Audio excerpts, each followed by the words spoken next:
Natura 2000, c'est une démarche européenne dans un but d'assurer la protection de certains espaces naturels importants en Europe, spécifiquement référencés dans des directives européennes, habitat et oiseaux notamment. Sur un site Natura 2000, toute activité humaine doit être évaluée. Et pour la pêche maritime, c'est l'analyse de risque. Cette démarche permet de définir le risque potentiel qui est généré par une activité de pêche, principalement aujourd'hui sur la base de littérature scientifique.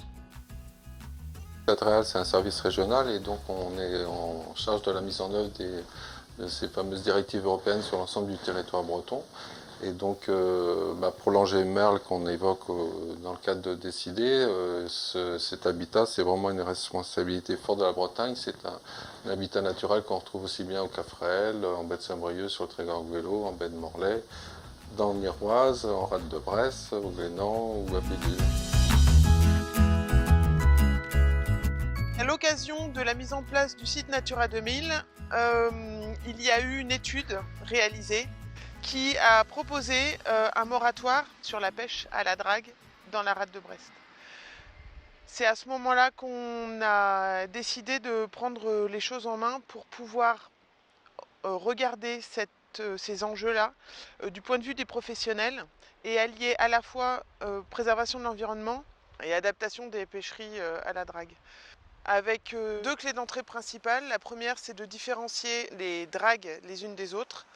Et en même temps, on voulait pouvoir faire entendre la voix des pêcheurs eux-mêmes, parce qu'on s'est aperçu que derrière les mêmes mots et les mêmes concepts, les différents acteurs ne mettaient pas les mêmes choses.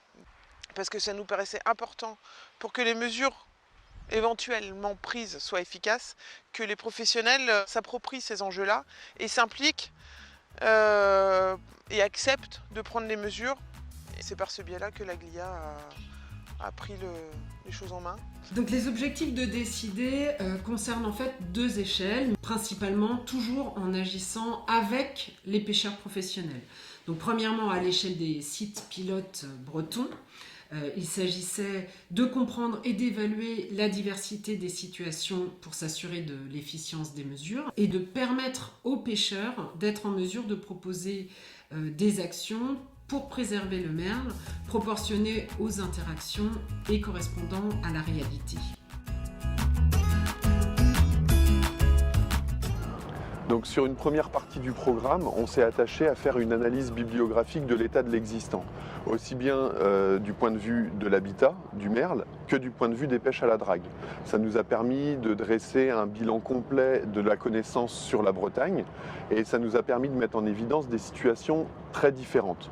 Aussi bien du point de vue de l'état de la connaissance, avec des endroits où la connaissance était plus parcellaire, où on connaissait moins la répartition des bancs de merle et l'état des bancs de merle, et également des endroits où on a pu mettre en évidence une hétérogénéité dans la composition des habitats. Et c'est cette diversité de la structuration des habitats et de la diversité des pêches à la drague qui nous ont fait sélectionner des sites pilotes sur lesquels on a travaillé. Le merle, c'est un habitat qui résulte de l'accumulation d'algues rouges qui sont calcaires, qui vont être détachées du fond et rouler sur le fond. Donc, au gré des courants et des houles, ils vont s'accumuler localement pour former ce qu'on appelle des bancs de merle. Alors, cette algue rouge, elle va pousser très très lentement, ce qui fait un habitat assez fragile. C'est pour ça qu'il est fortement identifié dans les politiques actuelles de préservation de la biodiversité en milieu côtier. Ce milieu-là, il a beaucoup d'anfractuosité, ce qu'on appelle des micro-habitats, dans lesquels il y a une multitude d'espèces qui vont pouvoir s'installer. En Bretagne, en Europe en général, il y a deux grands types de merles qui sont reconnus. Il y a les bancs de merle qui sont dans des zones plutôt abritées, type baie, comme la rade de Brest. C'est du merle qui va plutôt pousser sur un sédiment relativement fin, assez vaseux. Et après, il y a un autre type de banc de merle qui est plutôt du milieu exposé, qu'on va retrouver typiquement en Sud-Bretagne, à l'abri des îles. En Bretagne, il y a pas mal de bancs de merle qui ont disparu pour plusieurs raisons. Il y en a qui ont disparu parce qu'on a fait des polders dessus, comme ici en rade de Brest.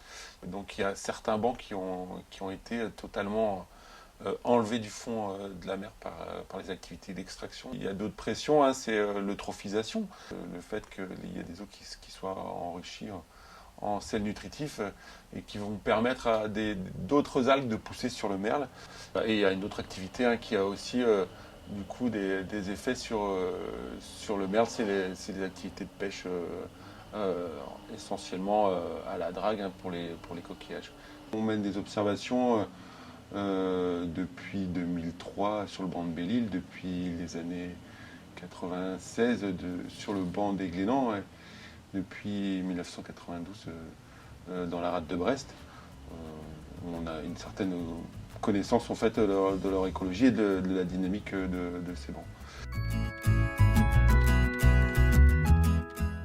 Donc la mission qui m'était demandée, c'était d'enquêter auprès de marins-pêcheurs sur leur perception des fonds marins et des bancs de merle, que j'ai mis en perspective avec les connaissances et les perceptions qu'en ont les scientifiques et les gestionnaires des milieux marins. C'était aussi très important de comprendre et d'appréhender l'état des relations entre ces différents acteurs sociaux qui sont concernés par la gestion des bancs de merle. Dans les entretiens que j'ai réalisés auprès d'eux, il y a plusieurs éléments extrêmement importants qui apparaissaient. D'une part, leur attachement à leur métier et leur attachement à la liberté que procure ce métier. Et ils m'expliquaient qu'ils ont de moins en moins de liberté, que c'est un métier extrêmement réglementé et qu'ils ont un petit peu de mal à s'y retrouver dans toutes les contraintes qui s'imposent à eux. Les pêcheurs sont sensibilisés à cette question environnementale, mais ils ne l'abordent pas forcément de la même manière que les scientifiques ou que les gestionnaires. Donc oui, c'est important de faire participer les professionnels de la pêche à l'élaboration des zones type Natura 2000. Déjà, ça permet de ne pas se laisser complètement écraser par une machine à résultats. Et deuxièmement, ça permet aussi d'échanger les connaissances des pêcheurs, qui sont, je crois, parmi ceux qui connaissent le mieux leur environnement. 3 sites, 3 questions assez différentes, chacune d'entre elles, avec du coup 3 méthodologies très différentes pour répondre à ces questions. Et je pense qu'on a apporté des éléments de réponse pour ces 3 questions et pour ces 3 sites. En rade de Brest, on a pu hiérarchiser les pressions au regard de plusieurs caractéristiques. Le type d'engin, montrer qu'il n'y avait pas une seule drague qui avait un seul impact, mais différentes dragues qui avaient différents impacts. Au regard également de l'intensité de pêche, qui est un paramètre important dans la génération d'un effet sur les habitats, et notamment sur les bancs de merle. Et un troisième aspect qui était l'aspect des pratiques, qu'avec un même engin, pratiqué différemment, on observait un impact qui était différent. Ça, c'est le premier groupe de résultats qu'on a eu sur la rade de Brest. Le deuxième groupe de résultats, on a pu mettre en évidence un phénomène de résilience, c'est-à-dire qu'en fonction du type d'engin et en fonction de la pression de pêche, l'habitat ne retrouvait pas un état d'origine à la même vitesse. Et tous ces éléments-là sont importants pour la prise de décision future, qui nous amènera à avoir une prise de décision qui est proportionnée à la réalité des effets observés. Au Glénan, on a regardé la compatibilité entre un effort de pêche et l'état de l'habitat. On a regardé également sur un secteur plus particulier des Glénans, qui est le secteur des moutons, où il y avait de vives critiques de la part des professionnels sur les cartographies qu'on pouvait leur présenter. Ils ne se reconnaissaient pas du tout dans ces cartographies-là, eux qui connaissent bien les fonds marins sur lesquels ils travaillent. Et on a été vérifier la présence ou l'absence de merle sur les dites cartographies. Et ça nous a permis de mettre en évidence que le banc de merle était effectivement mal caractérisé, mal connu, et c'était ce qui générait des tensions et des crispations quand on essayait de parler de mesures de conservation de l'habitat. On a été dans une situation un peu d'impasse parce que les professionnels ne reconnaissaient pas leurs connaissances empiriques et comparé à la connaissance scientifique. Sur Belle-Île, on a été encore un petit peu plus loin parce qu'on a réalisé cette cartographie du banc de merle. Le manque de connaissances qui était identifié par les professionnels quand on a comparé leurs connaissances empiriques à la connaissance scientifique nous a amené à bâtir un plan d'échantillonnage spécifique et à réaliser une cartographie nouvelle du banc de merle. Et sur la base de cette cartographie, qui nous a servi d'outil à la décision, on a pu remettre autour de la table les professionnels sur la base de connaissances dans laquelle ils se reconnaissaient, un niveau de connaissance suffisant et un niveau de connaissance partagé, qui nous a permis d'aller jusqu'à une prise de mesure volontaire de la part des pêcheurs. Ce qu'il fallait qu'on mette, je veux dire, au goût du jour, c'est qu'il y a des merles vivants qu'il faut protéger et il y a énormément de merles morts en fait, sur lesquels nous sont principalement nos gisements de coquilles, quoi. Et on a donc, grâce au programme Décider, réussi à bien savoir où était le merle vivant pour justement le préserver et pas aller avec nos dragues dessus, quoi. Là, on vient de plonger sur le banc de merle de Belle-Île, un endroit où le merle est bien vivant, bien rouge. On a pu le cartographier précisément et surtout connaître les secteurs fonctionnels, savoir où sont les secteurs fonctionnels, c'est-à-dire où sont les endroits du banc où le merle est comme ça, très violet, très rouge, donc très vivant. Et ce sont ces secteurs-là qu'il faut conserver en priorité parce que c'est de là que le merle va pousser et ensuite s'exporter sur le reste du banc. Décider a permis de s'intéresser de façon pragmatique et puis hyper inclusive vis-à-vis des pêcheurs de la question de la drague à la coquille Saint-Jacques.